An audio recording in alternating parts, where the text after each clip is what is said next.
Hello, ಹೇಗಿದ್ದೀರಾ? ಎಲ್ಲರೂ ಚೆನ್ನಾಗಿದ್ದೀರಾ ಅಂತ ಅಂದ್ಕೊಂಡಿದ್ದೀನಿ. ನಾವಂತೂ ತುಂಬ ಫೀಲಿಂಗಲ್ಲಿದ್ದೀವಿ. ಇವತ್ತು ನಮ್ಮ ಬ್ರೂನಿಗೆ ಹುಷಾರಿಲ್ಲ ಅಂತ ಹೇಳಿ ನಮ್ಮ ಮನೆಗೆ ಕರ್ಕೊಂಬಂದ್ವಿ ರೂಮಿಂದ.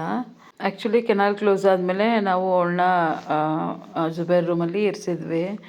ಅಲ್ಲೇ ಇದ್ಲು, ಚೆನ್ನಾಗಿದ್ಲು ತುಂಬ ದಿನದಿಂದ. ನಾವು ಸ್ವಲ್ಪ ದಿನದಿಂದ ಬ್ಯುಸಿ ಆದ್ವಿ. ಚೆನ್ನಾಗಿದ್ದಾಳೆ ಅಂತಲೇ ಅಂದ್ಕೊಂಡ್ವಿ.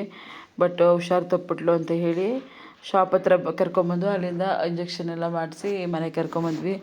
ಬಟ್ ಅವಳು ತೀರ್ಕೊಂಬಿಟ್ಲು. ಅದನ್ನು ಹೇಳ್ಕೊಳ್ಳೋಕ್ಕೂ ನಮಗೆ ಬೇಜಾರಾಗ್ತಿದೆ.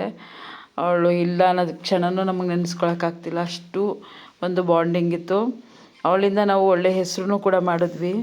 ಒಳ್ಳೆ ನೇಮು ಫೇಮು ಕೊಟ್ಟು ನಮ್ಮಿಂದ ದೂರ ಆದಳು. ಆ ಕ್ಷಣನ ನಿಜವಾಗ್ಲೂ ಅರಗಿಸ್ಕೊಳ್ಳೋಕ್ಕೂ ಆಗಲ್ಲ. ಇವತ್ತು ಏನೇ ಒಂದು ಮಾಡಿದ್ದೀವಿ ಅಂತ ಹೇಳಿದ್ರು ಅದು ಅವಳಿಂದ ಮಾತ್ರ ಸಾಧ್ಯ. ಅವಳ ಹೆಸರಿಂದ ನಾವೆಲ್ಲನೂ ಮಾಡಿದ್ದೀವಿ. ಅವಳ ಒಂದು ದಯೆಯಿಂದ ನಾವೆಲ್ಲನೂ ಮಾಡಿದ್ದೀವಿ. ಎಷ್ಟೋ ನೇಮ್ಗಳು ಇಟ್ಟಾಗ ಅಥವಾ ಇದರಲ್ಲಿ ಮಾಡಿದಾಗ ಒಳ್ಳೆಯದಾಗಲ್ಲ. ತುಂಬ ಕಷ್ಟಗಳನ್ನ ಅನುಭವಿಸ್ಬೇಕಾಗತ್ತೆ. ನಾವಂತೂ ಸೀರಿಯಸ್ಲಿ ಅವಳ ಹೆಸ್ರನ್ನ ಇಟ್ಟು ಒಳ್ಳೆ ನೇಮ್ ಕೂಡ ಮಾಡಿದ್ದೀವಿ.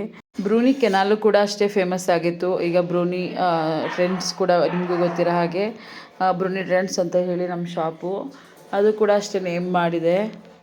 ಆದರೆ ಏನೂ ಮಾಡೋಕ್ಕಾಗಲ್ಲ, ಅವಳನ್ನ ಕಳ್ಕೊಂಡ್ವಿ. ಬಟ್ ಅವಳು ಯಾವಾಗಲೂ ನಮ್ಮ ಮನಸ್ಸಲ್ಲಿ ಶಾಶ್ವತವಾಗಿರ್ತಾಳೆ. ನಾವಂತೂ ಅವಳನ್ನ ಯಾವತ್ತೂ ಮರೆಯಲ್ಲ, ಸೀರಿಯಸ್ಲಿ ಮರೆಯೋಕ್ಕೂ ಆಗಲ್ಲ. ನನ್ನ ತಮ್ಮ ಮತ್ತು ನನ್ನ ಮಗಳಿಗೆ ಸಖತ್ ಅಟ್ಯಾಚ್ಮೆಂಟ್ ಇತ್ತು ಅವಳ ಮೇಲೆ. ಸಖತ್ ಫೀಲ್ ಆದರು ಸೀರಿಯಸ್ಲಿ. ರಾತ್ರಿಯಿಂದ ಅವತ್ತಿನ ದಿನದವರೆಗೂ ಫುಲ್ಲು ಕಂಟ್ರೋಲ್ ಮಾಡೋದೇ ಕಷ್ಟ ಆಗಿತ್ತು. ಅವರಿಬ್ರು ಅಷ್ಟು ಫೀಲಾಗಿ ಹೇಳ್ತಾನೆ ಇದ್ದರು. ಭೂಮಿ ಅವಳನ್ನ ಜಾಸ್ತಿ ನೋಡಿಲ್ಲ ಪಾಪ, ಆದರೂ ಅವಳು ತುಂಬ ಫೀಲ್ ಆದಳು. ಎಲ್ಲರೂ ಕೂಡ ತುಂಬ ಮಿಸ್ ಮಾಡ್ಕೋತೀವಿ ಬ್ರೂನಿಮ್ಮ, ನಿನ್ನ ಯಾವತ್ತೂ ನಾವು ಮರೆಯಲ್ಲ. ಈ ವಿಡಿಯೋ ಇಷ್ಟ ಆಗಿರೋ ನಿಮಗೆ ದಯವಿಟ್ಟು ಕಮೆಂಟ್ ಮಾಡಿ. Thank you.